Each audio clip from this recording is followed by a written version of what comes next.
بلکہ 4-5 آدمیوں کے پاس 2 نالی بندوقیں تھیں۔ تھوڑے تھوڑے وقفے بعد وہ ہوا میں 1-2 کارتوس فائر کرتے تھے۔ اس علاقے کا تھانے دار بھی شادی میں مدعو تھا۔ ایسے پاکستانی کم ہی رہ گئے جنہوں نے دیہاتی سکھوں کی شادی کے منظر دیکھے تھے۔ لیکن ہوا یوں کہ کرم سنگھ کو کوئی بلا کر لے گیا اور پھر وہ واپس نہ آیا۔ کسی نے دیکھا ہی نہیں کہ وہ ان میں موجود بھی ہے یا نہیں۔ رات کے آخری پہر جب بیشتر مہمان اور باراتی شراب پی پی کر بے سدھ اور بے ہوش ہو چکے تھے، ایک مسلمان یا ہندو دوڑا آیا۔ اسے کرم سنگھ کے گھر کا کوئی آدمی ہوش میں نظر نہیں آ رہا تھا جسے وہ اطلاع دیتا۔ آخر اس نے گھر کی عورتوں کو بتایا کہ ایک گاؤں کے باہر کھیتوں میں کرنل کرم سنگھ کی لاش پڑی ہوئی ہے۔ عورتوں میں کھلبلی مچ گئی۔ وہ اپنے آدمیوں کو جھنجھوڑنے اور جگانے لگی۔ تھانے دار جو مدعو تھا وہ کبھی کا جا چکا تھا۔ جس آدمی کے بھی کان میں یہ بات پڑی کہ کرنل کرم سنگھ مارا گیا ہے وہ ہوش میں آ گیا۔ وہاں سے تھانہ بمشکل 1 میل دور ایک اور گاؤں میں تھا۔ تھانے دار ایک ہندو راجپوت تھا۔ اطلاع ملنے پر وہ اپنا عملہ ساتھ لیے وہاں پہنچ گیا جہاں لاش پڑی ہوئی تھی۔ تھانے دار نے دیکھا کہ مقتول کے سینے میں ایک گولی تھی جو پیٹھ سے نکل گئی تھی۔ یہ معلوم کرنا ممکن نہیں تھا کہ گولی رائفل کی تھی یا ریوالور کی۔ بہرحال یہ 12 بور کی گولی نہیں تھی۔ میں نے 12 بور کا ذکر اس لیے کیا ہے کہ دیہات میں اس وقت زیادہ تر یہی بندوقیں ہوا کرتی تھیں جن سے شکار کھیلا جاتا تھا۔ لاش 2 کھیتوں کے درمیان مینٹ پر پڑی تھی۔ مینٹ کی مٹی کچی نہیں تھی، یعنی وہاں دھول نہیں تھی، اس لیے کھرا نہ مل سکا۔ اب واقعاتی شہادت پر ہی بھروسہ کرنا تھا۔ یہ علاقہ قتل اور ڈکیتی کی وارداتوں میں بہت شہرت رکھتا تھا۔ وہاں سکھوں کی وہ نسل بھی پائی جاتی تھی جنہیں جنگلی سکھ کہا جاتا تھا۔ ایک طرف تو ان کی اخلاقی حالت یہ تھی کہ خوشی کے موقع پر شراب پی کر اپنے پرائے کی بھی کوئی تمیز نہیں رکھتے تھے، اور دوسری طرف یہ عالم کی اتنی سی بات پر قتل کر دیتے کہ مقتول نے فلاں کی بہو، بیٹی یا بیوی کو چھیڑا تھا۔ ڈکیتی کو یہ لوگ معمولی سی واردات سمجھا کرتے تھے۔ کرم سنگھ کے قتل کی واردات کو اس لیے اہم واردات سمجھا گیا کہ وہ کرنل تھا اور اس علاقے میں کرنل کے نام سے مشہور تھا۔ واقعاتی شہادت میں سب سے پہلے یہ سوال سامنے آیا کہ مقتول کی دشمنی کس کے ساتھ تھی۔ جب یہ سوال سامنے آیا تو دشمنیوں کی ایک لمبی فہرست بن گئی۔ اس فہرست میں سب سے پہلے ایک خاندان کا نام آیا جس کے کھیت مقتول کے کھیتوں کے ساتھ ملتے تھے۔ کوئی 1 سال پہلے پانی لگانے کی باری پر دونوں خاندانوں میں خون ریز لڑائی ہوئی تھی۔ قتل تو کوئی نہیں ہوا تھا، لیکن جو زخمی ہوئے تھے وہ 1 سال بعد بھی سنبھل نہیں سکے تھے۔ اس وقت بھی یہی تھانے دار اس تھانے میں تھا۔ اسی کی کوششوں سے دونوں خاندانوں میں راضی نامہ کروا دیا گیا تھا۔ اس تھانے دار نے مجھے بتایا تھا کہ اس کے بعد بھی ان کی چھوٹی موٹی جھڑپیں ہوتی رہی تھیں۔ اب کرم سنگھ قتل ہو گیا۔ تھانے دار نے اس خاندان کے تمام آدمیوں کو بلا کر مشتبہ بٹھا لیا۔ خاندان میں جو سب سے بڑا آدمی تھا اسے تھانے دار نے اپنے پاس بٹھا لیا۔ لاش پوسٹ مارٹم کے لیے بھیج دی گئی تھی۔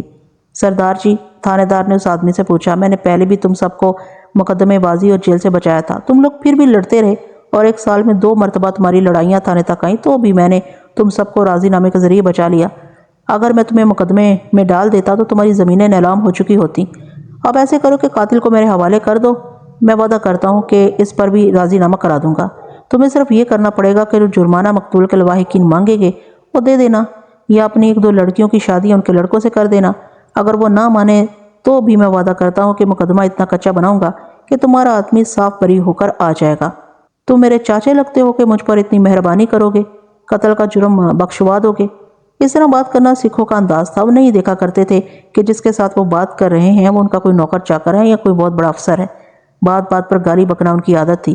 اپنی جوان بیٹیوں کے ساتھ بات کرتے ہوئے بھی وہ ننگی گالیاں بکتے رہتے تھے، بلکہ آدھی بات گالیوں کی زبان میں کرتے تھے۔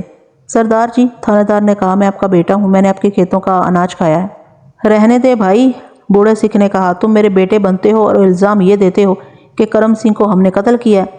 اس سے ظاہر ہوتا ہے کہ تم اپنے باپ کے بھی بیٹے نہیں۔ میری بات سن تھانے دار، تم اچھی طرح جانتے ہو کہ ہم آمنے سامنے آ کر پرچیوں، کرپانوں اور گنڈاسوں سے لڑتے ہیں۔ ہم لڑنے پر آتے ہیں تو دشمن کو پہلے للکارتے ہیں۔ دوسری بات یہ ہے کہ ہم چوروں کی طرح رات کے اندھیرے میں دشمن کو اکیلا دے کر گولی نہیں چلایا کرتے۔ ہمارے سارے خاندان میں ایک بھی شکاری بندوق نہیں، رائفل اور ریوالور بھی نہیں، اور سنا ہے کہ کرنیل رائفل یا پستول کی گولی سے مارا گیا۔ یہ ہمارا طریقہ نہیں۔ خالصہ جی، تھانے دار نے کہا، مجھے کوئی ضرورت نہیں کہ میں منت کر کے تم سے اپنی بات منواؤں۔ میں تھانے دار ہوں، تم یہ بھی نہیں سمجھتے کہ میں تمہاری عزت کر رہا ہوں، اور تم یہ بھی نہیں سوچتے کہ مقتول انگریزوں کا کرنیل تھا۔ فوجی ہیڈ کوارٹر کو جب اطلاع ملے گی کہ کرنیل مارا گیا ہے تو فوج یہاں آ جائے گی، پھر جس پر ذرا سا شک ہوا اس کی خیر نہیں۔ یہ سوچو خالصہ جی، جنگ لگی ہوئی ہے، تمہارا لحاظ کوئی نہیں کرے گا۔ اوے تھانے دارا، بوڑھے سکھ نے بڑی دلیری سے طنزیہ لہجے میں کہا، کس کو ڈرا رہے ہو؟ آزمانا ہے تو کسی آدمی کی طرف اشارہ کرو، 1 منٹ میں قتل کر کے دکھا دوں گا۔ تو مجھے فوج سے ڈرا رہا ہے؟ میں نے کہہ دیا ہے کہ کرنیل کو میرے خاندان کے کسی آدمی نے قتل نہیں کیا۔ اگر کرنیل کے خاندان نے میرے خاندان پر شک لکھوایا ہے تو سمجھ لے اس خاندان کے 2-3 آدمی ہیں ہی نہیں۔ مجھے پتہ چل جانے دے کہ یہ شک کس نے لکھوایا ہے، پھر میں تجھے ایک مقتول اور ان کے ساتھ ہی قاتل بھی دوں گا۔ میں نے ان کے مکالمے اور سوال و جواب شریفانہ زبان میں پیش کیے ہیں۔ ان سکھوں سے باتوں باتوں میں اقبال جرم کرانا بہت ہی مشکل کام تھا۔ ان کے ساتھ 3rd ڈگری کے ایسے طریقے استعمال کیے جاتے تھے جیسے کسی جانور کو ذبح کیا جاتا ہے۔ یہ لوگ بڑے ہی سخت جان تھے۔ اس ہندو تھانے دار نے اس خاندان کے تمام آدمیوں کو تھانے بھیج دیا، لیکن تھانے دار پر یہ خوف سوار تھا کہ یہ سب دنگا فساد ضرور کریں گے۔ بہرحال یہ چھوٹی چھوٹی باتیں ہیں جو ساری کی ساری نہیں سنائی جا سکتی۔ میں آپ کو چیدہ چیدہ باتیں سنا رہا ہوں۔ تھانے دار یہ سمجھتا تھا کہ اس نے ان سب کو تھانے میں بھیج دیا، لیکن تھوڑی دیر کے بعد وہی بوڑھا سکھ جسے اس نے اپنے پاس بٹھایا تھا واپس آ گیا۔ یہ خیال رہے کہ تھانے دار گاؤں میں ہی بیٹھ گیا تھا۔ میری بات پر دھیان کر تھانے دارا۔ بوڑھے سکھ نے اس طرح بات کی جیسے تھانے دار نادان سا بچہ تھا۔ اس نے کہا، تو ہمارے پیچھے پڑ گیا، بنتوں کے یاروں کو پکڑ۔ بنتوں کون؟ یہی جس کی رات کو بارات آئی ہوئی تھی۔ سکھ نے کہا، تو نے دیکھی نہیں؟ بڑی شکلدار لڑکی ہے، جتنی اچھی شکل ہے اتنے ہی برے اس کے کرتوت ہیں۔ اور سردار جی، ہندو تھانے دار نے ہنس کر کہا، کیا بات کرتے ہو؟ یہاں کرتوت کس کے اچھے ہیں؟ پوری بات سن لے۔ بوڑھے سکھ نے کہا، بنتو یہاں شادی نہیں کرنا چاہتی تھی۔ ابھی یہ 14-15 سال کی تھی جب اس نے پہلی یاری لگائی تھی۔ جب پوری جوان ہوئی تو ایک اور کے ساتھ یاری لگا لی، پھر ان دونوں کی آپس میں لڑائی ہوئی تو ایک رہ گیا۔ ساتھ والے گاؤں کا رہنے والا ہے، اس نے ابھی تک شادی نہیں کی، بنتوں سے 4-5 سال بڑا ہے۔ اس کے ماں باپ نے بنتوں کا رشتہ مانگا تھا، لیکن کرنیل نے جواب دے دیا تھا۔ اس وقت کرنیل میجر تھا، اس نے کہا تھا کہ میں اپنی بہن کا رشتہ اپنے برابر کے گھر میں دوں گا۔ بنتوں کی بات سناؤ سردار جی، تھانے دار نے کہا۔ اس نے بھی کچھ کہا تھا؟ تم پوچھتے ہو، کہا تھا؟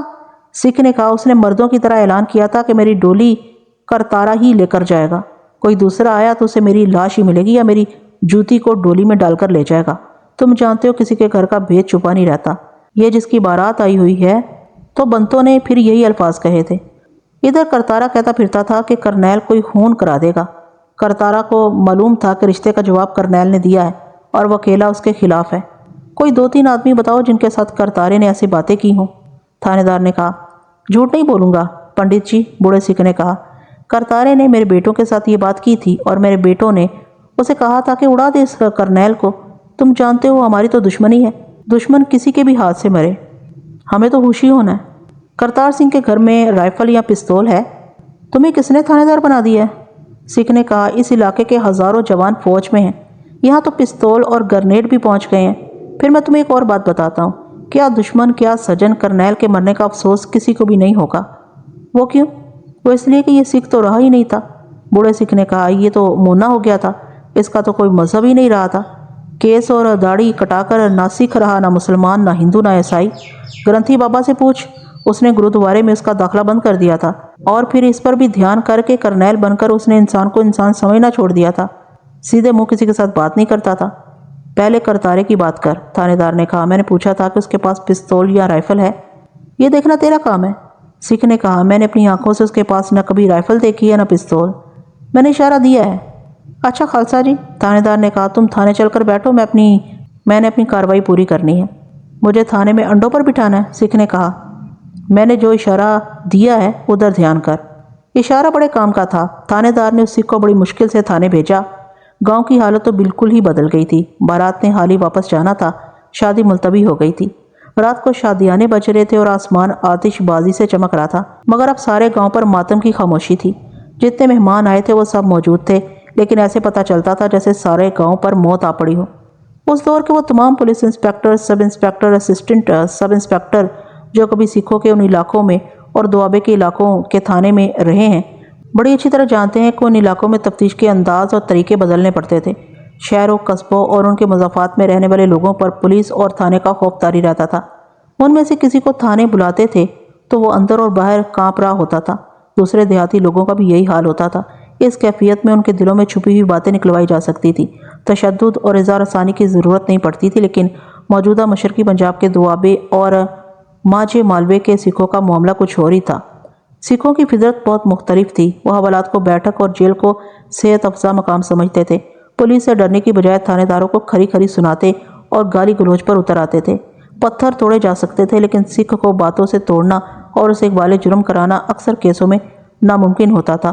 اور یوں بھی ہوتا تھا کہ کسی سکھ کو شراب پلائی اور اسے واہ حال سے تو شیر ہے جیسے تعریفی کلمے کہہ کر ہوا بھری تو حادثے نے دل میں چھپائی ہوئی باتیں بڑی دلیری سے اگل دیں۔ میں آپ کو یہ بتانے کی کوشش کر رہا ہوں کہ ان علاقوں کا سکھ بڑی دلچسپ چیز ہوا کرتا تھا، اور سکھ کی فطرت اور اس کی عادتیں دشوار گزار علاقے جیسی تھی، جو پہاڑی بھی ہوتا ہے اور اس میں گھنا جنگل بھی ہوتا ہے۔ اونچی گھاس میں چھپی ہوئی دلدل بھی ہوتی ہے، چلنے کا راستہ نہیں ملتا اور اندر گیا ہوا آدمی باہر بھی نہیں آ سکتا۔ اس ہندو تھانے دار کو معلوم تھا کہ یہاں شریفانہ تفتیش نہیں چلا کرتی بلکہ ڈنڈا چلے گا۔ اس نے فیصلہ کر لیا کہ کرتار سنگھ کے گھر چھاپا مارے گا، لیکن اس نے نمبردار اور اپنے ایک دو آدمیوں سے کچھ معلومات لینی ضروری سمجھی۔ نمبردار نے تصدیق کر دی۔ اس نے بتا دیا کہ کرتار سنگھ نے کئی بار کہا تھا کہ بنتوں کی ڈولی کسی اور کے گھر نہیں جائے گی۔ کیا اس کے پاس کوئی ریوالور یا رائفل ہے؟ تھانے دار نے پوچھا۔ اس کے پاس لائسنس والا تو کوئی ایک بھی ہتھیار نہیں، نمبردار نے جواب دیا۔ اگر اس نے چھپا کر رکھا ہوا ہو تو کچھ کہہ نہیں سکتا۔ اس کے دو بھائی فوج میں ہیں، ایک حوالدار ہے اور دوسرا نائک ہے۔ یہ تو آپ کو معلوم ہے کہ فرنٹ سے واپس آنے والے فوجی وہاں سے کچھ نہ کچھ چھپا کر لے ہی آتے ہیں۔ اس کے گھر کی تلاشی لے لیں۔ نہیں، تھانے دار نے خانہ تلاشی کے ارادے کو نمبردار سے چھپائے رکھنے کی خاطر کہا۔ تلاشی لینے کی کوئی ضرورت نہیں، میرے پاس کرتار سنگھ کے خلاف کوئی شہادت اور کوئی ثبوت نہیں۔ نمبردار چونکہ سرکاری آدمی ہوتے تھے اس لیے وہ افسروں کی خوشامد میں بہت ماہر ہوتے تھے۔ تھانے دار نے کہا کہ تلاشی کی ضرورت نہیں، تو نمبردار نے بھی تائید میں کہہ دیا کہ ہاں، تلاشی کی کوئی ضرورت نہیں۔ دوسری طرف دھیان کریں، نمبردار نے کہا، میرا دل کہتا ہے کہ کرنیل کے قاتل اس کے سالے ہیں۔ دشمنی کیا ہے؟ تھانے دار نے پوچھا۔ دشمنی یہ ہے، نمبردار نے جواب دیا، کرم سنگھ جب سے کرنیل بنا ہے اس نے اپنی بیوی کو اپنے ساتھ رکھنا چھوڑ دیا تھا۔ جنگ شروع ہونے سے پہلے کرنیل صوبیدار تھا، 12 جماعتیں پڑھا ہوا تھا۔ مجھے تو اچھی طرح پتہ نہیں، کوئی کہتا تھا کہ دفتر میں بڑا افسر لگا ہوا ہے اور کچھ لوگ بتاتے تھے کہ فوج میں پڑھاتا ہے۔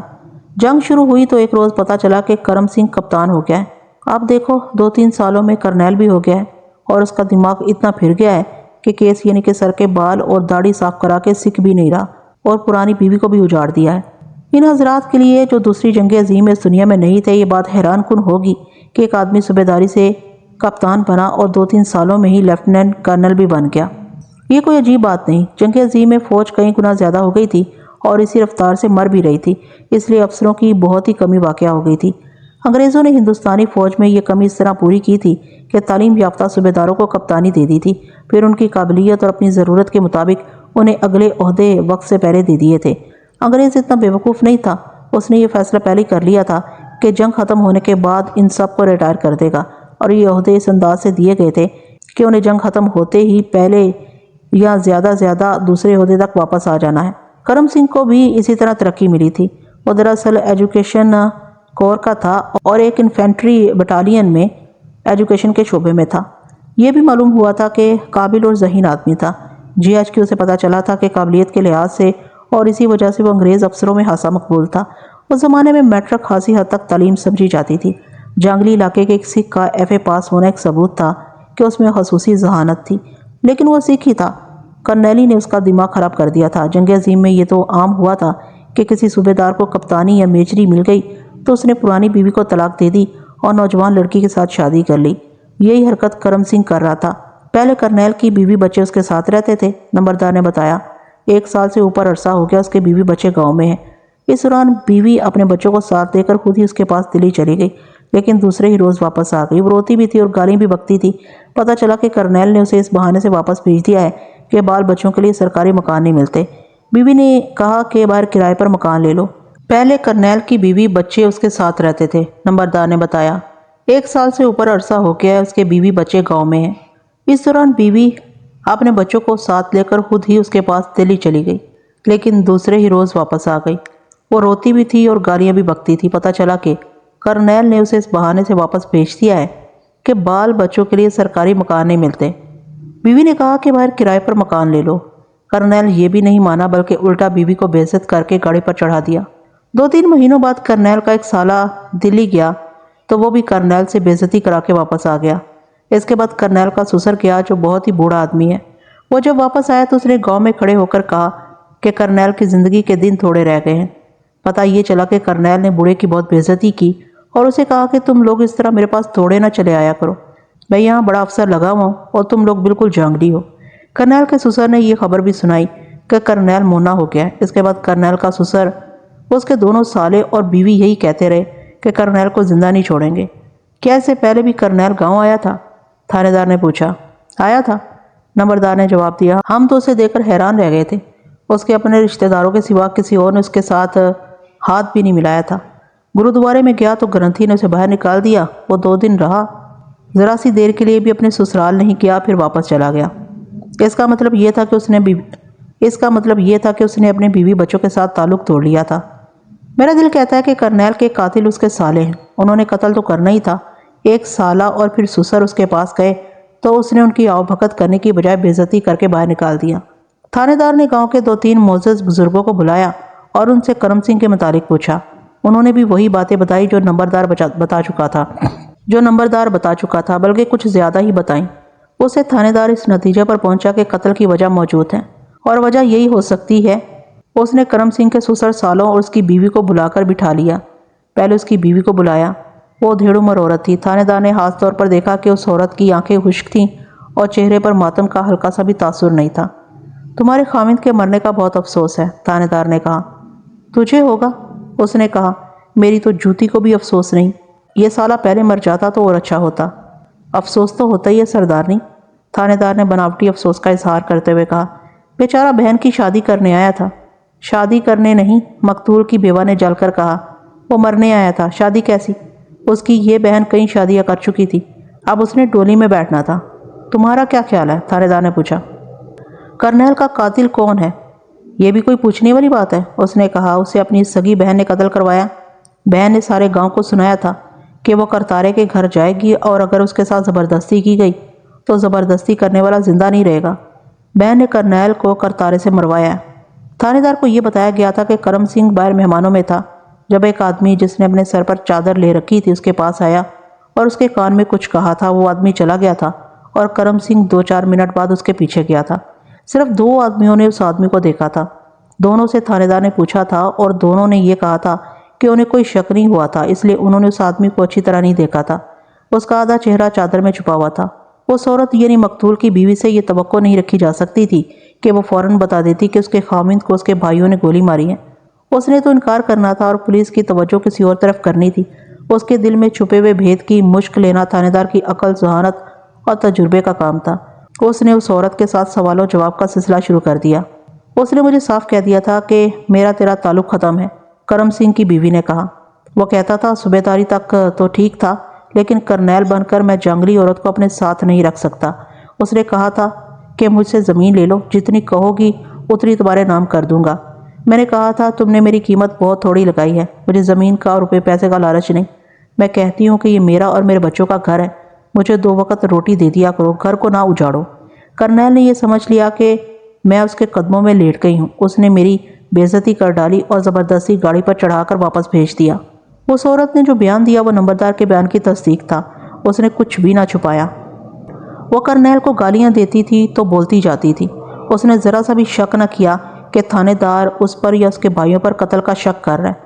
اس کی باتیں کوئی بچہ سنتا تو وہ بھی کہتا کہ اپنے خامند کو اسی نے گولی ماری ہے۔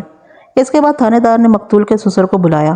وہ جس طرح دلی مقتول کے پاس گیا تھا اور مقتول نے اس کے ساتھ جو سلوک کیا تھا وہ اس نے تفصیل سے سنایا۔ وہ بھی غصے میں بات کرتا تھا اور کہتا تھا کہ کرنیل نے اپنے گناہوں کی سزا پا لی ہے۔ ایک تو اس نے سر اور چہرے کے بال صاف کر کے اپنے مذہب کی بے ادبی کی، اور دوسرا گناہ یہ کیا کہ اس نے اپنی بیوی بچوں کو اجاڑا۔ پھر تھانے دار نے مقتول کے 2 سالوں سے پوچھ گچھ کی۔ وہ تو بہت زیادہ غصے میں تھے۔ اب میری بات غور سے سن لو، تھانے دار نے بڑے بھائی سے کہا۔ سچی بات ہے کہ تمہاری طرح میں بھی خوش ہوں کہ کرنیل مارا گیا ہے۔ اس نے اپنے بچوں کا بھی خیال نہ کیا۔ میری ایک بات مانو، اگر اسے تم نے گولی ماری ہے تو بتا دو، تمہیں بچانا میرا کام ہے، بری کرا لوں گا۔ نہیں، اس نے کہا، ہم نے اسے قتل نہیں کیا۔ میں نے اور میرے بھائی نے پکا ارادہ کیا ہوا تھا کہ کرنیل کو مار ڈالیں گے۔ ہم ایک اور موقع کے انتظار میں تھے۔ میں دلی گیا اور کرنیل سے پوچھا تھا کہ ہماری بہن کو بساؤ گے یا نہیں۔ اس نے جواب دیا تھا کہ بہن کو اپنے گھر پر رکھو، میں خرچہ دیتا رہوں گا۔ تو میں نے اسے کہا تھا کہ بہن کو اگر ہم اپنے گھر رکھیں گے تو خرچہ تم سے نہیں لیں گے، تم خرچہ بھیجو گے تو وہ ہم تمہارے منہ پر ماریں گے۔ اس پر اس نے مجھے بہت برے الفاظ کہے۔ میں نے اسے کہا، کرنیلا سوچ لے، ہماری بہن اور اس کے بچوں کو اجاڑے گا تو سمجھ لے کہ دنیا سے تیرا دانا پانی اٹھ گیا۔ یہ کہہ کر میں واپس آ گیا۔ وہ کون سا موقع آنا تھا جس کی تم انتظار کر رہے تھے؟ تھانے دار نے پوچھا۔ کرنیل نے دوسری شادی کرنی تھی۔ پہلے تو ہم نے ادھر ادھر نظر رکھی کہ وہ اسی علاقے سے کسی جوان لڑکی کا رشتہ ڈھونڈے گا۔